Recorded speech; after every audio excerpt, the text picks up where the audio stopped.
Well, hello there, YouTube. We're back for some more pain and suffering. Thanks for joining me. We are working on the LED project of the SR22. This is part 2 of the video series that hopefully will be 2 parts long. And if it's any longer than that, I'm going to be very disappointed in myself. Alright, so I want to show you a trick here. When you're trying to pull these wires through foam, it can get a little challenging because the hole that we used is actually going to be almost exactly the same size as the wire that we fed through because we used heat to feed it through, right? Okay? So what you can do is you can take, and whilst controlling this thingy so as to keep it from damaging something, not like I did, do it the right way. Okay, so holding on to it, what you can do is you can actually heat up a central portion and pull it through. Okay? I'm probably not going to do that just because I don't want to deal with it. But if you have trouble getting your wires through, that's one trick that will work. It's just kind of one more step that's hard to film. So I'm not going to do that today. But if you do have a problem, it works pretty decent to do that. Sometimes you got a longer pull too. Okay, so we're going to tape these onto the end. You can also glue them on if you have glue available. Okay, now keep in mind we don't even have these LEDs mounted yet. What we're going to do is we're going to get the wires pulled first.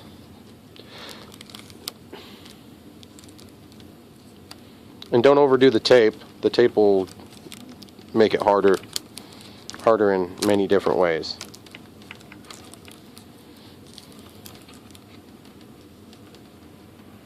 Alright, here goes nothing. Whoops. So I flew this plane again tonight. And it was, of course, like gale force hurricane winds, if that's such a thing. Gale force and hurricane force? I think they're two different things. A gale is not a hurricane. Please, somebody that's been involved in one of these hurricanes or a gale, please tell me. Yes! Okay, so now, first things first, don't let the tape sit. It'll get really hard to get off of there. And if it is hard to get off of there, do it like this. And then you can peel it off. Alright, so our next step is we gotta terminate those leads so that our white light will be energized when the plane is energized. Of course, there's the alternative method, which would be to power it from the actual little lighting box, lighting module from Horizon Hobby. There is a little lighting module that controls things. The other thing you can do is you could tie the light into this flashing red anti-crash beacon. Now, I don't know if the beacon on the timber, it didn't work. I added this tail light on the timber, and that worked real sharp, but I wasn't able to tap power here. I ended up just going up to the bind plug like usual, which is what I'm going to do here anyway. So, but I guess in the meantime I should probably go ahead and think about the route I want to take to get this up there. I want to go under the luggage rack, although there are some wires back here. I wonder what they are. What are you wires? Looks like those are the wires that are going to the flashy lights. So, not going to be able to use that necessarily. I mean, you probably could if you really wanted to. I'm going to just slide them in underneath the luggage rack, which incidentally is where the servo wire should have been installed. Verizon, if you're listening. Sure, you're not. What am I having problems hitting? Okay, another trick. Take your wire, fold it upon itself, and then twist. And look at that fancy dance. Watch this. Watch this. Works perfect. So now that's up in the cavity where we will be removing the lid from in just mere moments. Can't put the lid back on yet, so we'll just lay it out of the way over here. Now we can take that antenna on the top of the plane and get that out of harm's way.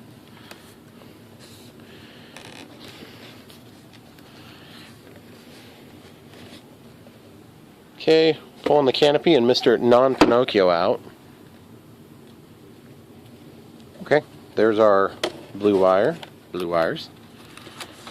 Now I can just pull that through. Now, there is one more thing we need to address, and it's pretty obvious if anybody knows how these planes work. We need to probably go ahead and secure this set of wires so that they don't get caught up in one of the control surfaces and cause an accident. So we have the choice of the elevator and the rudder to be close to.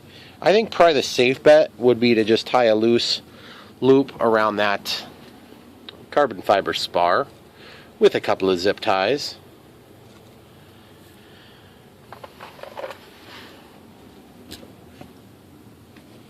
Okay, so trick for tying zip ties when you're in a tight cavity like this, use my favorite tool ever, which is forceps.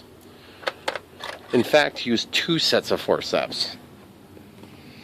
Okay, so what we're going to do is we're going to take this, we're going to bend it so that it's going to be pointed back at itself, and then a little bit more, and you just kind of bite it so it's got, you know, more degrees around there. More than 360 degrees worth of turnaround, and then you can stick that around your carbon fiber rod just like so, and then grab your wires, and you see how nice that worked. Now you can see how tricky that is because my hands are big.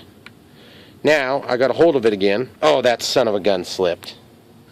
Okay, I'm gonna go down there and grab her. There it is, got it. Okay, now I'm gonna go back a little further, feed it through, and then do this. Okay. You notice I didn't tie it tight yet. That's because, honestly, I'm not 100% sure how far in I need this yet.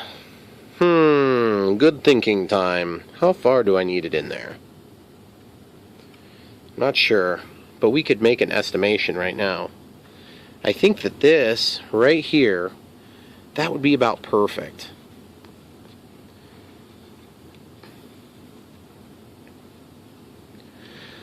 And so I will abstain from gluing right here, but look at that, that's a hard plastic piece, guys.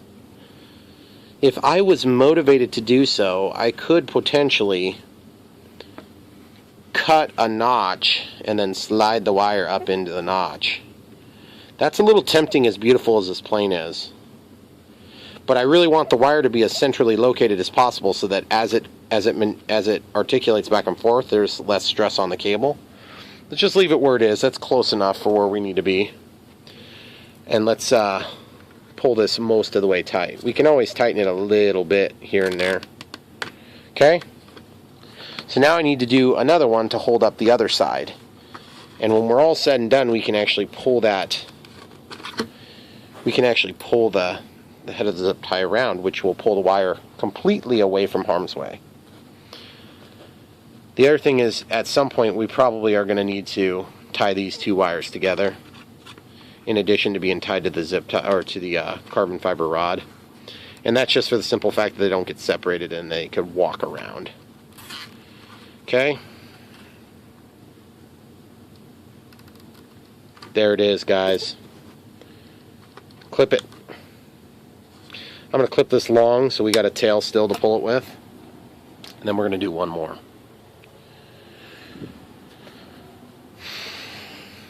Alright, so 90 degrees. Okay? Excuse me, that'd be 180, 360. Let's go another one. So you're over 360 degrees. So almost twice around, right? Because it'll relax back out, most of it. Let's see if I can do it with just forceps. Like Edward Scissorhands. This is how surgeons do it. I'm a plain surgeon now. Yes, we think he'll make it. Unless we crash after we're done fixing him, we're going to play with him. Got it. So now this one, kind of same drill. We'll leave a tail on it. And that tail is going to give us the ability then to manipulate final tightness into this. And I think I want to, if I were to put that zip tie right where the control goes, then as it sweeps, it's very likely to hit. So we're just going to put it back here.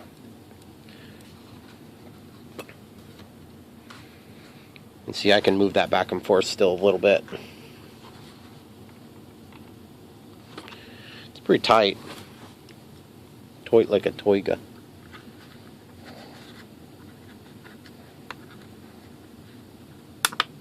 Okay. Should be able to put the hatch back on for the moment. We'll come back to that in a minute. Love it. Beautiful, guys. So now we got to flip the plane over again. Let's put this stuff over here. See how the antenna fared. Yes, it's still intact. Take these pillows.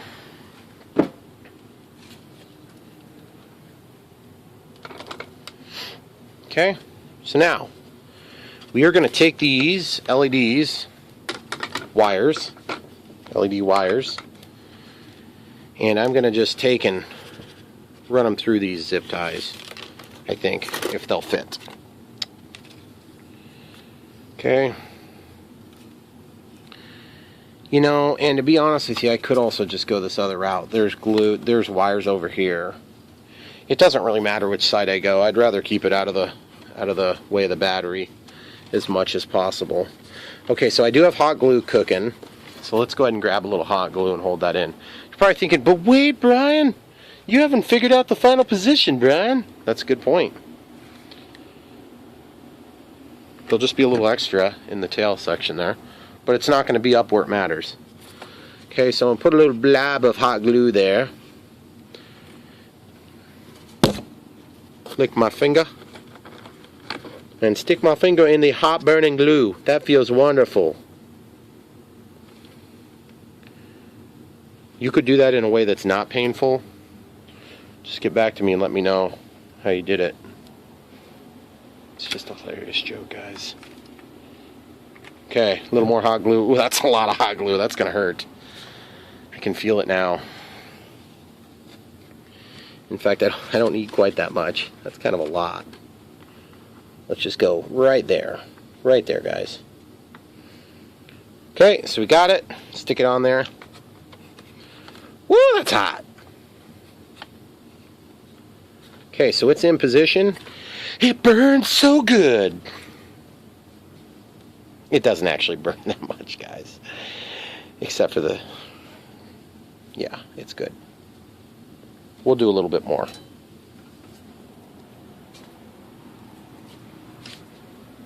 This is not a low temp hot glue gun. It's a high low temp, and it's on high.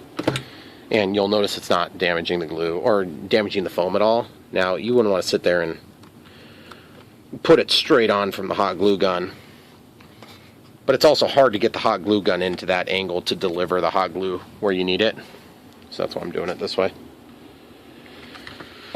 Okay, one more little dab of hot glue here.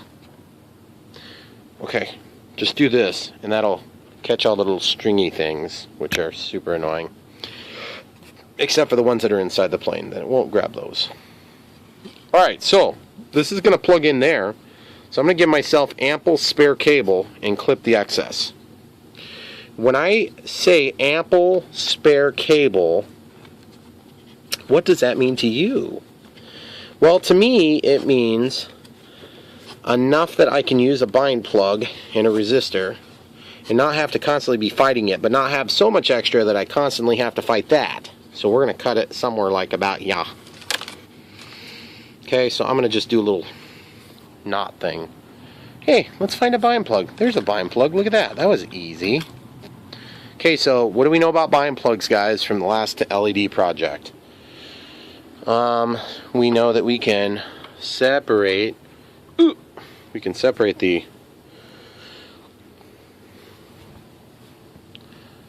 We can separate these so that instead of being from ground to signal, they can be from ground to power.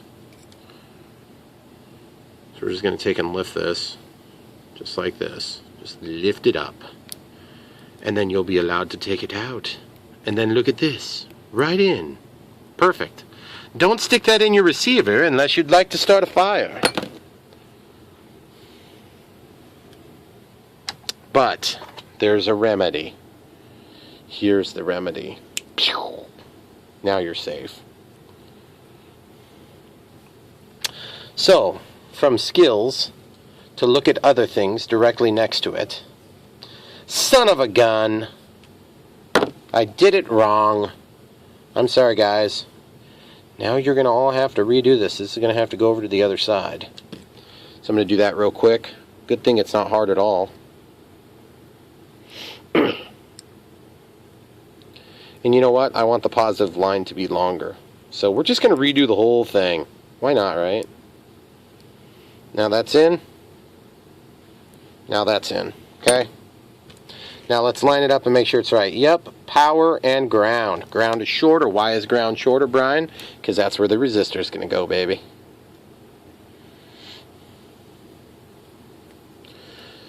Strip them back just like so.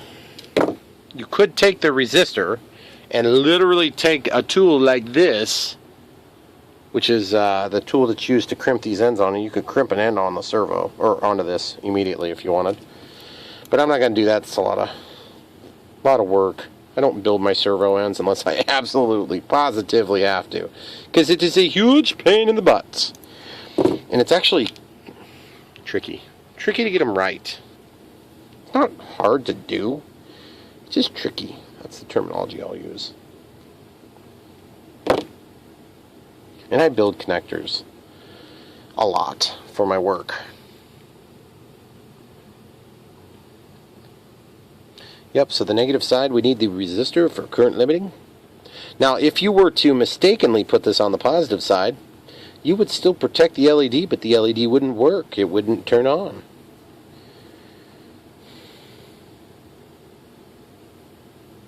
Which I always thought was kind of weird.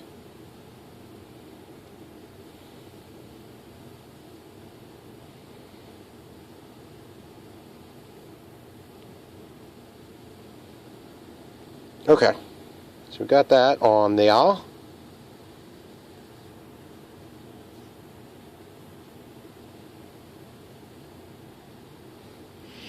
Okay, so it's on there.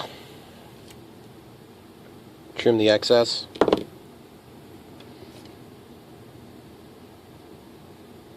Take thine tweezers and squish it.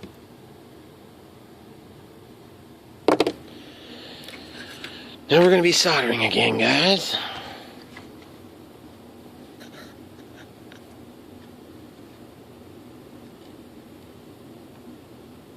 Very nice. And since we're over by the soldering iron, I might as well go ahead and put a little solder in there. Alright, so now I need to probably go ahead and pick out some heat shrink at some point. But I feel like I'm going to just get my loop in here right now. Not really any particular reason for that, just the way I want to do it today.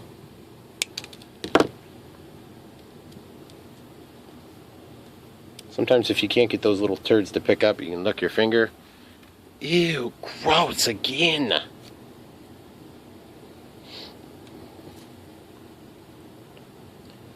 So I want to squish that again. I didn't quite trim enough off of there, but now I feel like it's satisfactory.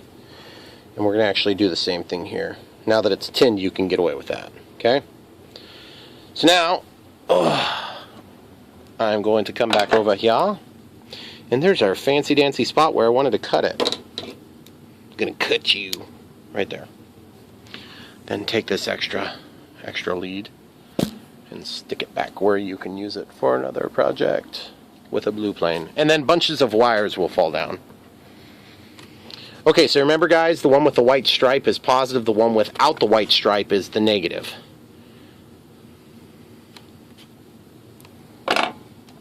Okay, we also need some heat shrink. Let's figure that out real quick. Heat shrink, well, here we go. There it is, right there. I don't know if this is going to be the best heat shrink for this. It might be okay for the resistor side because it's such a big resistor. But I don't think it's going to be right for the other side. So we'll just do this real quick. That's on the resistor side. Let's see how this white looks. Maybe that would work. Nah, it's too big. Maybe we got red. Have we got red? Have we got red? Yes, we do. Red is in here.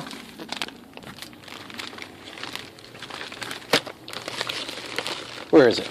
There it is. Right there. I knew you existed. Hobby King part number time. If you like to be frustrated, go to Hobby King. You'll be frustrated almost instantaneously. Pick 7 items. 6 will be out of stock. Maybe 5. The good news is the other 2 you'll really need, so you'll order it anyway. And then later you'll come back thinking, surely I'll order the other 5 things when they're in stock. Unfortunately, they'll be out of stock by the time you get back. So the moral of the story is, if you like it and it's at Hobby King, order it right now.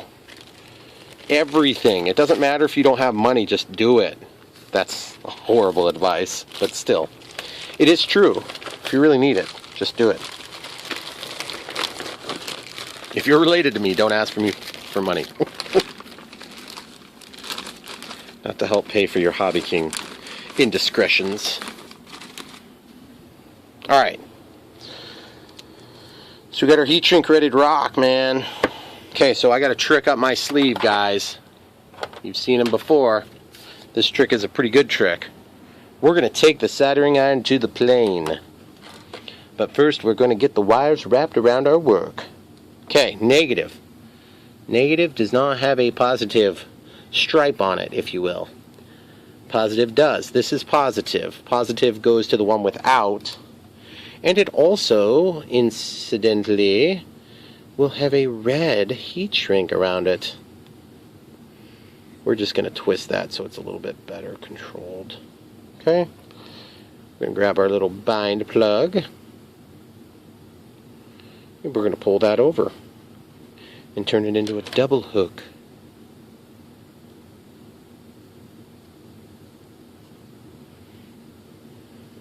I was impressed. Safe did really good on this plane tonight in terms of flying in the gale force hurricane winds.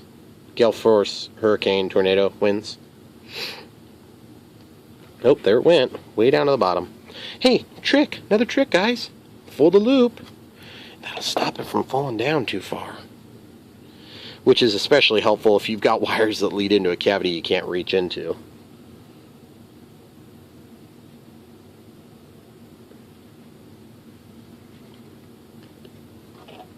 Okay. Now we're going to just squish this to collapse it.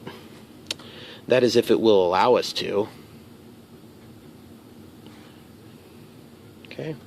Very nice. Okay, now we're going to take the soldering iron to our work. First things first, while it's still plugged in, we're going to clean the tip. We're going to unplug it. Immediately get to the work surface. We only have to do 2 solder joints. Should be no problem keeping it hot that long. Make sure all our leads are where we want them. Go ahead and heat it. Solder it. Solder it. Done deal, baby. You could plug it in now if you didn't mind short-circuiting your plane. I'd prefer to put the heat shrink down, since it'll take 3 seconds. Hey look, a 3S battery. That'd be perfect for testing.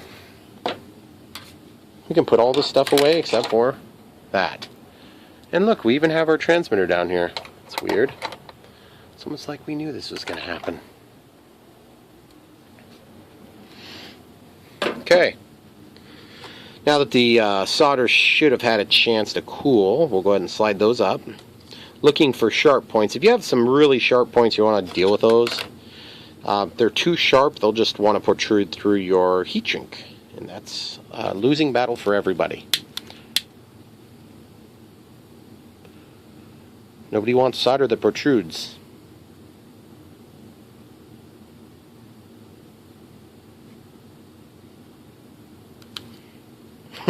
That heat shrink evidently got overheated. It bulged on me. If it bulges, you did something wrong. Okay, we're good now. So now I can go ahead and get that to cool for just mere moments whilst putting away this thingy. And we're not done though, because we still got to glue the back, but we can at least test. Throttle cut's on. Always check the throttle cut. Throttle cut's a good thing, guys. Of all the stupid safety features that people get so overwhelmed with, that's probably my least favorite, or my most favorite. Excuse me. Spoke. Throttle cut will actually save you fingers, while all the other crap, or a lot of the other crap, is just ridiculous. Oh, don't fly near people. Okay, here we go, guys. I'm going to do a little bit of a loop here, and then that loop will allow us to get this wire back real neatly, okay? But I want to put a... Yeah, I'm not sure if I'm going to do a zip tie yet. I might do a zip tie, I might not. Let's see how that sits. That sits pretty good. I'm going to do a zip tie. Do a couple, maybe. Zip tie. Now that I put you guys all away, we'll take you right back out. Okay, why are we zip tying this? So it doesn't unwind and make a huge nasty mess in my cavity. Because who wants a messy cavity, right? Whoa. Sounds weird. Sounds like bad hygiene to me. Who wants their multi-million-dollar Cirrus to be thought to have bad hygiene? Not this guy. Alright.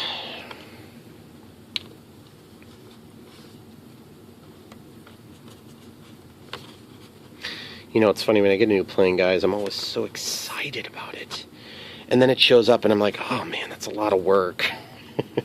And I thought for sure this plane was not going to be one of those planes. It was going to be a plane that didn't have a lot of work for me.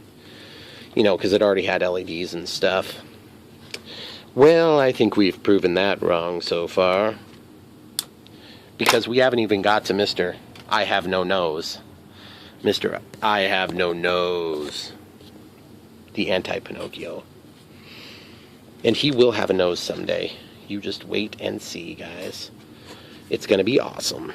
Hey, another little side note, if I haven't mentioned it and you haven't seen any of my other 457 videos that pertain to LEDs, yes, you can use a Y cable and just plug this into any other port you want.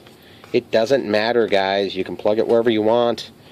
It's just pulling power, which is parallelly hooked up amongst all of your servos. So, for instance, you'll notice that every one of these leads has a red and a black. And all that power comes from your VEC. But then there's one signal wire that comes from each servo back to the receiver. Isn't that fancy? Okay. While we've got all this stuff done, well, I should probably test it first, and then we'll do the next step, which is going to be use hot glue to glue over those connectors. Throttle cut is on. Throttle stick is down. Checking to make sure that it is the Cirrus. It is, in fact, the Cirrus.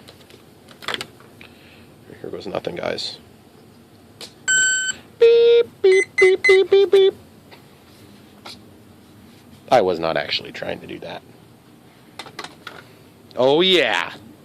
Look at that dangly little light there. That's fancy. Woo! Oh, it's so bright. We'll come back to that now. Now that we know that's working, we can go ahead and get the glue on the connectors for the servos. We'll do that now. Hot glue for me and you. One thing I don't like about this plane, guys, and there's so much to like, is the noisy landing gear and or noisy prop. I'm not sure exactly what it is because I can't seem to get a good day to fly. But it's, you can hear the plastic kind of beating around. It's weird. Not crazy about that aspect of this plane. Definitely something I can tolerate given the other positive traits on this plane. It is not a big issue. Noisy landing gear is kind of a thing. I'll tell you one manufacturer who gets it right. Freewing. They use the most supple rubber tires and they are gorgeous. But then the plane goes bonk, bonk, bonk. That's what happens. In case you're wondering.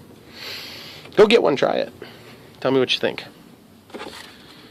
They are beautiful planes. If you stick the landing, they are dead quiet. There's no noise at all. And that's kind of the way you sort of think that these things are going to be until you make your first landing.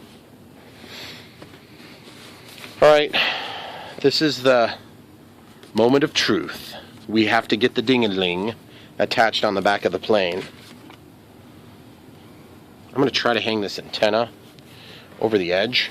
So I'm going to pull this little fence guard thing on my... This is a table saw, in case you guys didn't know. It's a Performax table saw with all sorts of cool adjustments on it. And it's a really nice table saw, actually. I've had good luck with it. Okay, guys. Here's the goods. So this is what I was talking about earlier, is we can just take and stuff the excess right into this channel. It's no big deal.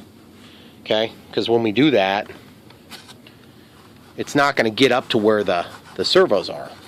Not where the linkages are, at least, right?